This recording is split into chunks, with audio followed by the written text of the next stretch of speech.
zure aurreko liburuako 20. mendean zirela, eta 21. Eta mendea aldatzearekin batera, idazkera ere aldatu duzula aipatu izan duzu. Zertan aldatu duzu idazkera?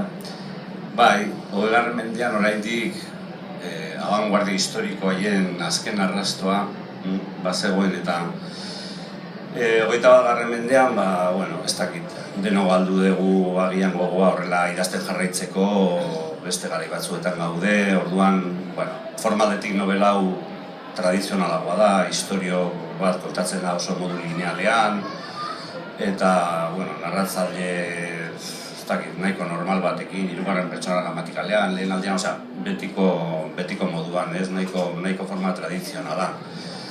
Bero gainera modiozko historioa kontatzen da, ez da, kontatzen da neurri batean betiko eskemari jarraituz, baina ez hainbeste. Baina egia zan, liburua beste arrazoi batengatik sortu zan, ez? Iruzur literario baten berri izan nuen eta, pixka bat fikzionatzeko gogoa ideia hortik sortu zan, baina, karo, pixka bat norbaiten bizitzan sartu behar nuen hori eta maitasun historio sortu nuen eta azkenean nagusitu egin zitzaidan maitasun historio hori eta nahiko bigarren mailan gelditu da kontu literari.